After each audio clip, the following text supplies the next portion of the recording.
বিসমিল্লাহির রহমানির রহিম।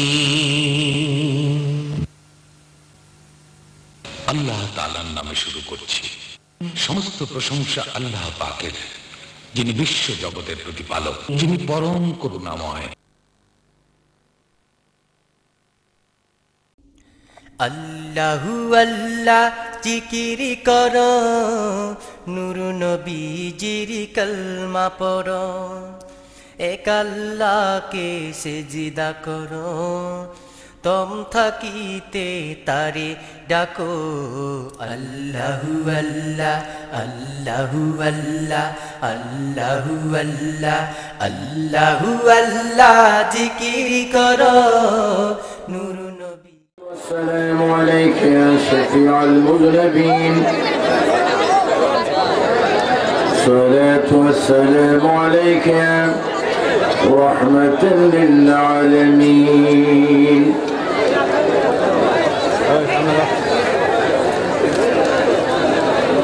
الحمد لله رب العالمين، والعاقبة للمتقين، والصلاة والسلام على رسوله محمد وآله وصحابه أجمعين.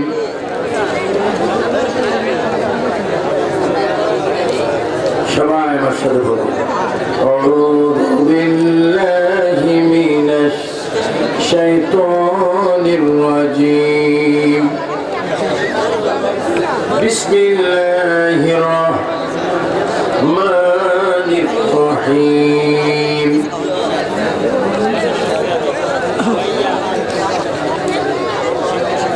إن الدين عند الله الإسلام، إن الله وملائكته يصلون على النبي يا أيها الذين آمنوا صلوا عليه وسلموا تسليما. الله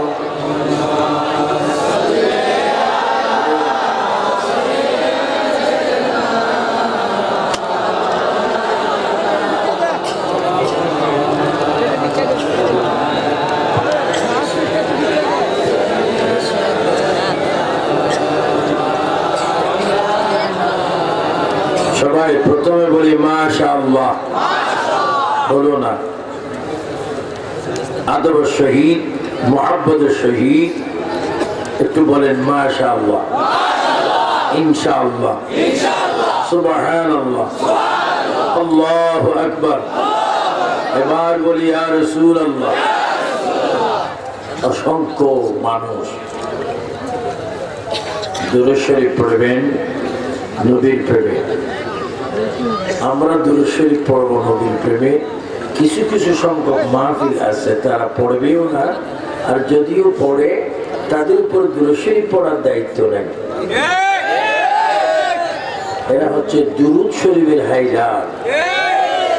এরা আসলে আলেমও না জালেমও না, এরা জাহান্নামী। কিন্তু আমরা আলেমও আশিকও গোলামও জান্নাতি। বলেন আমরা কি নবীওয়ালা না শয়তানওয়ালা? সবাই আগে দুই হাত তুলে বলেন, যদি বলো আমরা কি ওয়ালা? নবীওয়ালাদের উপর দুরূদ শরীফ আছে কিনা? বলেন পড়ার হুকুম কার? এই জন্য উচ্চ স্বরে বলেন আল্লাহুম্মা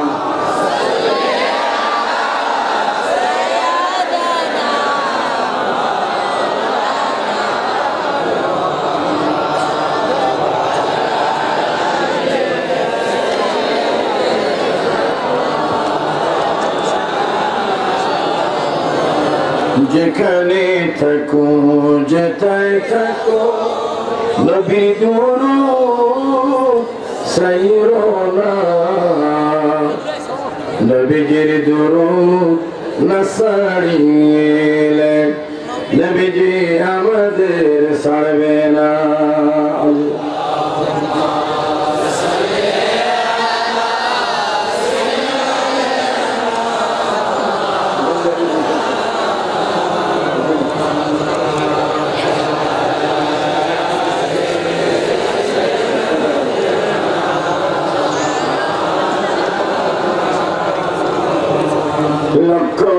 কোটি সালাম জানাই নবীজির পাক চরণে, দয়া করে পার করিবেন রোজ হাশরের ময়দানে।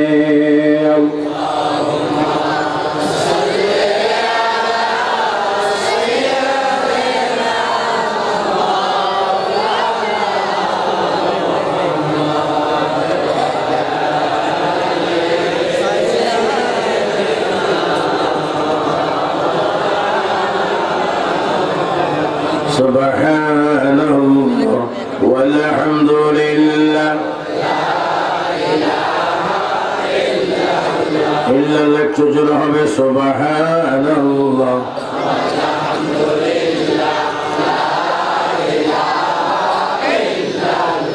লা ইলাহা ইল্লাল্লাহ ও লা ইলাহা ইল্লাল্লাহ হাসবি রাব্বি ما في قلبي نور محمد صلى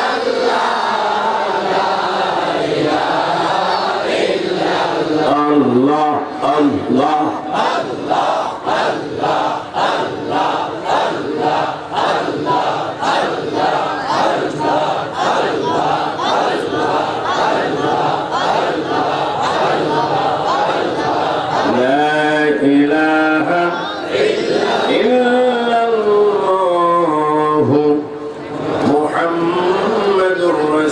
الله সবাই বলি সাল্লাল্লাহু আলাইহি ওয়াসাল্লাম।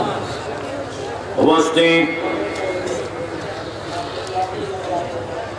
দনকুড়া ঐতিহ্যবাহী খানতুরা দরবার শরীফের আলহাজ সৈয়দ জুবায়ের কামাল পীর সাহেবের ভক্ত মুরিদানদের উদ্যোগে দনকুড়া ঈদগাহ ময়দানে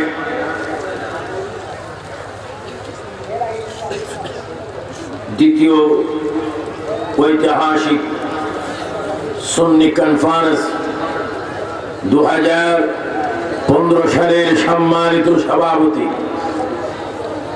औलाद रसूल पीर तरीक़त सुन्नियतेर वीर पहरी अलहाज सैयद जुबायर कमाल साहेब मद्दजिल्लुहुल आली আজকের মাহফিলের অন্যতম স্পিকার বিশ্ববরণ্য আলেমে দ্বীন মুফাসসির কুরআন শাইখুল ইসলাম ফকিহ বাঙ্গাল হযরতুল আল্লাম আলহাজ মাওলানা জালালউদ্দিন আল কাদেরী মাদ্দাজিল্লুহুল আলী উপবিষ্ট প্রখ্যাত বিখ্যাত অসংখ্য উলামায়ে কেরাম, বিশেষ করে মাধবপুর নয় শুধু হবিগঞ্জ জেলার বিভিন্ন থানার থেকে, বিভিন্ন ইউনিয়ন থেকে, গ্রামগঞ্জ থেকে, ওয়ার্ড থেকে আগত হাজার হাজার আল্লাহ প্রেমিক, রসুল প্রেমিক, ওলি প্রেমিক, শহীদ প্রেমিক, জশ্নে জুলুস প্রেমিক আমার অসংখ্য সুন্নি ভাই বাবারা, পর্দানশীল আমার মা ও বোনেরা, এই গ্রামের সকল স্তরের আমার সুন্নি ভাইয়েরা, বিশেষ করে এখান দুরা দরবারের অন্যান্য আওলাদগণ সহ সকলের প্রতি আমার সালাম। আসসালামু আলাইকুম ওয়া রাহমাতুল্লাহি ওয়া বারাকাতুহু। সবাই উচ্চ স্বরে তিনবার বলি আল্লাহু আকবার। বলুন আর একটু জোরে আল্লাহু আকবার। ডান হাত তুলে বলি আল্লাহু আকবার। এবার দোনো হাত তুলে বলি ইয়া রাসূলুল্লাহ। তিনবার বলুন দেখি, আরো জোরে। এবার বলুন ইয়া হুসাইন, ইয়া হুসাইন, শাহ হুসাইন। উচ্চ স্বরে বলি মারহাবা। প্রিয় ভাইরা, আমার টাইম ছিল 8:30। আমার মূলত আগামী দিন সকালে মাস্কট ওমানের জন্য আমার নির্ধারিত ফ্লাইট রয়েছে। আমাকে ওমান যেতে হবে, মাস্কট, কাতার, দুবাই, এসে আবার লন্ডন। এখানে শুধু এসেছি আমার আজিজ চট্টগ্রামের বিশিষ্ট ব্যবসায়ী হাজী মোহাম্মদ হাবিব রহমান, আমার ছেলে সমতুল্য, তার অনেক অনুরোধে খান্দুরা আলা হজরতের সুদৃষ্টি রক্ষার্থে আমি এসেছি। আমার টাইম কিন্তু এখন ক্লোজ হয়ে গেছে। আজকে এই প্রোগ্রামটি বিশাল, ভবিষ্যতে আপনারা যাদেরকে দাওয়াত দেবেন, এটা আমি আহলে সুন্নাত জামাতের একজন প্রেসিডিয়াম হিসাবে, ইসলামিক ফ্রন্টের একজন প্রেসিডিয়াম হিসাবে, ওসবাগের দরবার একজন খলিফা হিসাবে, সুন্নি জনতার এক তো ভাই হিসাবে অনুরোধ করব, আলেমদের তাড়াহুড়ার কারণে বিশাল সম্মেলনে কোনো যেন ব্যাঘাত সৃষ্টি না হয়। অর্থাৎ এক একজন আলেম যদি কমপক্ষে 2 ঘন্টা বক্তব্য দিতে না পারে, সেই সমাবেশে শ্রোতাদের তৃপ্তি হয় না। ঠিক কি? সব তো ঠিক, বেঠিক কোনটা? যা ঘটেছে তাই বেঠিক। যা হোক, আল্লামা উলামা ফাহামা যথেষ্ট রয়েছে। আমি ওয়াজ করব না, আজকে বক্তব্য দিব। কারণ আমি আমেরিকায়, লন্ডনে, ফ্রান্সে, ব্রুনাইতে, চীন, রাশিয়ায় সুন্নি জামাতের বর্তমান একজন স্পিকার হিসেবে আমাকে অল বিশ্বে বক্তব্য দিতে হয়। আমি আজকে আপনাদের থেকে কিছু জবাব চাই, আপনারা তার উত্তর দিবেন। যেমন আজকে আমার মাইকে আওয়াজের সাথে সাথে আরেকটা আওয়াজ হচ্ছে, তাদেরকে আমি দুর্বল ধন্যবাদ। কারণ তাদের আওয়াজটার ভিতরে হিংসা প্রকাশ হচ্ছে। আরো জনগণ ঠিক কিনা? আমি সুন্নিয়াতের একজন ডাইরেক্ট সিভিল সার্জন বক্তা। মানুষ যতই চিৎকার দেখ, আমি অপারেশন চালিয়ে যাব। কারণ আমরা জীবন দিতে শিখেছি, ইমান দিতে শিখি নেই। বলেন আমরা ইমান চাই কি চাই না? হাত তুলে বলে চাই কি চাই না?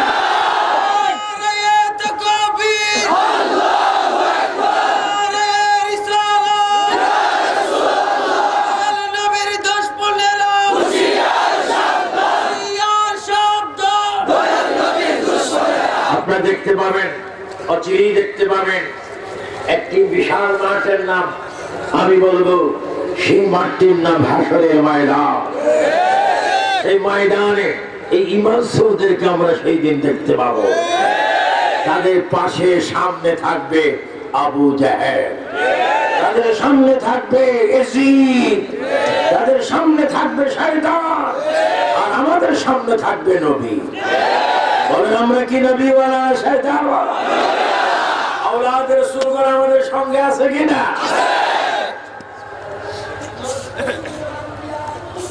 হাজার চিৎকার দিয়ে বাইরে বক্তারে তোর খোদার গজব পড়বে। কারণ তোমরা তো ওই ব্যক্তি, খাতামাল্লাহু আলা কুলুবিহিম ওয়া আলা সামঈহিম ওয়া আলা আবসারিহিম গিশাওয়া। তোমাদের কলবে জাহিলিয়াতের ফেরাক মারা হয়েছে। হাজার টুম টুম টুম করলে কোনো কাজ হবে না, কারণ তোমাদের কণ্ঠে ইয়া রাসূলুল্লাহ নাই। আর এই দরবারে বলো ইয়া রাসূলুল্লাহ আছে কিনা? সবাই যার যার অবস্থা থেকে 3 বার বলে ইয়া রাসূলুল্লাহ।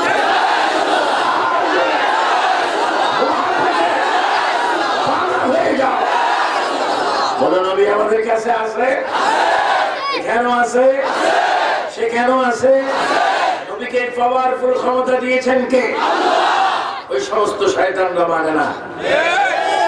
আমি সরকারকে, রানী সরকারকে বলেছি, এরশাদকেও বলেছিলাম সেই সময়, এখনো বলছি, এরশাদ যার থেকে ক্ষমতা নিয়েছেন জাস্টিস বিচারপতি আব্দুল সত্তার সাহেবকেও বলেছি, রানী রাষ্ট্রপতি আব্দুল হামিদ মহামান্যকেও বলতেছি, এই দেশ ওলি আল্লাহর দেশ, এই দেশ মাজারের দেশ, এই দেশ জশ্ন জুলুসের দেশ, এই দেশ উরুসের দেশ। এই দেশে যারা নবী ওলি বিরোধী করে তাদের পার্লামেন্টে মৃত্যুর দণ্ড আইন করতে হবে। বলেন আমার সাথে আপনাকে একমত না দুই মত? হাত তুলে দেখান না কেন? আল্লাহু আকবার, আল্লাহ উচ্চ স্বরে বলেন মারহাবা।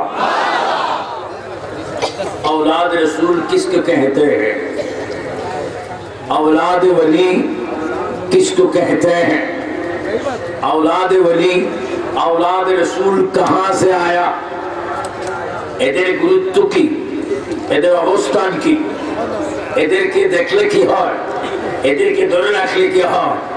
রাসূল করিম সাল্লাল্লাহু তাআলা আলাইহি ওয়াসাল্লাম তিনি এমন এক নবী যার প্রতিটি দোয়া আল্লাহর দরবারে হয়ে যায় কবুল। বলেন নবীজির দোয়া আল্লাহর দরবারে কি হয়, কবুল হয়। তিনি এমন নবী যিনি যাহা বলেন তাহাই হয়। রাসূল করিম সাল্লাল্লাহু আলাইহি ওয়াসাল্লামকে যারা যুগে যুগে তখনো এখনো ভবিষ্যতে আঘাত দিবে, তাদের জিল্লতি, তারা লাঞ্ছিত, অপমানিত, ঘৃণিত, ধিক্কিত, সব রকম আযাব পাবে, কারণ তারা নবীর শত্রু। আপনারা জানেন, ইদানিং আপনারা দেখেছেন যারা নবী নিয়ে কটূক্তি করতেন, নবীর মিলাদুন নবীকে হাস্যকর বলতেন, শাহজালালের মাজারে যাওয়াটা মশকারি বলতেন, সেই সমস্ত অনেক বক্তাদের জিল্লিতি অবস্থা আপনারা দেখতে পাচ্ছেন। যারা বলতেন ওলি আল্লাহদের মাজারে গিলাপ দেওয়া হচ্ছে কেন, তাদের কি কি মশায় কামড়ায়, এখন তাকেও মশায় কামড়ায়।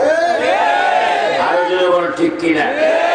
কি বিশ্ব শ্রেষ্ঠ মুফাসসির, আপনি কুড়ের গড়ে কেন, আপনি তো অনেক জায়গায় ছিলেন, এখন ওই আপনাদের দেশে মাধবপুরে হবিগঞ্জে এই মুরগির বাচ্চা যেটার ভিতরে গুলি রেখে, এটার নাম কি,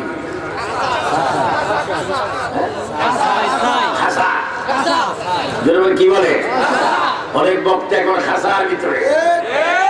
বক্তা মহোদয় আপনি তো অনেক দূরে ছিলেন, এখন খাসার ভিতরে কেন, কবে বক্তা বলা খেচ্ছত খারাপ, আমার খাসিয়তে নবী নেই, বলেন তার খাসিয়তে কি নাই। তো বলেন আপনার দলিগুড়ার ভাড়া, আমার হবিগঞ্জের ভাইরা, আপনাদের চরিত্রে মনে প্রাণে নবী আছে কিনা, আমাদের কাছে নবী আছে। আজকে সভাপতি মহোদয়কে আমি ধন্যবাদ জানাই, যদিও আমার একটু কষ্ট হয়েছে, একটু বড় হলে কষ্ট করতে হয়। বাবারা, এই যিনি আল্লামা জালালউদ্দিন আল কাদের, কত বড় একজন আলেম, তিনি 2 মাস 6 মাস 10 মাস আগে আমাকে দাওয়াত দেন জাতি মসজিদে বিশিষ্ট কনফারেন্সে। আমি এক সময় সেই 81, 82, 83, 85, 86-এ মাধবপুর হাই স্কুলে যথেষ্ট প্রোগ্রাম করেছি। এক সময় গ্রামও আমি এসেছি, 19 বছর আছে, রিক্সা আমাকে মাথায় করে নিয়ে আসছে, রিক্সায় আমি বসাচ্ছি না, খেত দিয়ে রিক্সায় নিয়ে আসছে। সেই সময়টা এক সময় গিয়েছে। আজকে এসে কিন্তু আমি আশ্চর্য হয়ে গেলাম, এই যে বিশাল একটা প্রোগ্রাম, এই প্রোগ্রাম এই দেশের জনগণ, এই দেশের পাবলিক, কৃষক, আমার ছোট্ট ছোট্ট ছেলেরা, কলেজ স্কুল ভার্সিটির ছেলেরা, তোমাদেরকে অনেক দোয়া করি, আল্লাহ যেন নবীর প্রেমের কারণে জীবনে একটি বার হলেও সোনার মক্কা মদিনায় যেতে পারবো। বলো আমরা মক্কা মদিনা চাই, চাই কথা বলবেন, শয়তান জুতার বাড়ি খাবে। বলেন আমরা মক্কা মদিনা চাই, মক্কা মদিনায় যাওয়া দরকার আছে কিনা, সেখানে যাওয়ার জন্য হুকুম কার? এখন অনেক হুজুর আছে মক্কায় যান, মদিনায় যান না, কারণ মদিনায় যাওয়া শিরক, কারণ সেখানে নবী। আর যদি যাও নামাজের খেয়ালে যাইও, নবীর জিয়ারতের খেয়ালে যাইও না। সুন্নি জনতা উচ্চ কণ্ঠে বলো, আমরা নবী যেখানে আছে সেখানে জীবনটা দিতে চাই কি চাই না? নবীকে যারা কষ্ট দেয় তারা কষ্ট পায়।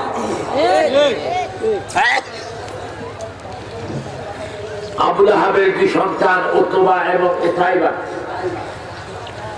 দেখেন আবু জেহেলের 2 সন্তান উতবা এবং উতাইবা, তারা আমার তৎকালীন আমার নবীর মেয়েকে শাদী করেছেন। সূরা লাহাব যখন নাযিল হলো, কারণ আমাকে গজল কোয়ার সময় গজল বলবে আমাদের ছেলেরা, নাত বলবে, আমরাও নাত বলবো।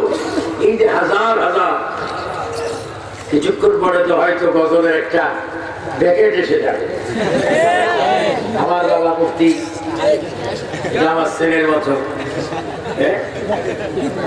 মুফতি গিয়াসউদ্দিন তাহিরি, এগুলোর জন্য আমাদের দোয়া থাকবে, কারণ তাদের দ্বারা তো দুশমনের রাসূল সৃষ্টি হচ্ছে না, আশিক রাসূল সৃষ্টি হচ্ছে। তাদেরকে আমরা উৎসাহিত করা, দোয়া করা প্রয়োজন আছে কিনা? যে উতবা সূরা লাহাব যখন নাযিল হলো, সূরা লাহাব যখন নাযিল হলো, উতবা উতাইবা তাদের স্ত্রীদেরকে বাবুল কাটা দিয়ে চেহারার মধ্যে আঘাত করে, কানে, কপালে, কণ্ঠনলিতে, মুখে, হাতে, অলমড়িতে বাবুল কাটা দিয়ে মেরে মেরে নবীর কন্যাদেরকে মারাত্মক আহত করে ফেলবে। রক্ত বাইর হচ্ছে। ইয়া মুহাম্মদ, ইয়া মুহাম্মদ সাল্লাল্লাহু আলাইহি ওয়াসাল্লাম, মুহাম্মাদের মেয়েরা, তোমার বাবার পক্ষে, তোমার বাবার আল্লাহ আমি আবু লাহাবের বিপক্ষে যে একটা সূরা নাযিল করলো, সেই সূরা নাযিল করার কারণে আমরা আবু লাহাবের পুত্র হয়ে মুহাম্মাদের কন্যাদেরকে আর রাখবো না, তাদেরকে আমরা ছেড়েও দিলাম, মারলাম। রক্তাক্ত হয়ে নবীর কন্যাগণ নবীর কাছে গমন করলেন। আল্লাহর প্রিয় নবী মুহাম্মদুর রাসূলুল্লাহ সাল্লাল্লাহু আলাইহি ওয়াসাল্লাম মেয়েদেরকে রক্তাক্ত অবস্থায় দেখে রাসূল চোখের পানি ছেড়ে দিলেন। রাসূল কেঁদে দিলেন, তোমাদেরকে এইভাবে কি অত্যাচার করলো? বাবা যান, ইয়া রাসূলুল্লাহ, আমাদের স্বামীরা আমাদেরকে মেরে আমাদেরকে তালাক দিয়ে ছেড়ে দিয়েছে। আর বলেছেন তাদের বাবার বিরুদ্ধে আল্লাহ তাআলা কোরআন শরীফ নাযিল করেছেন, এই জন্য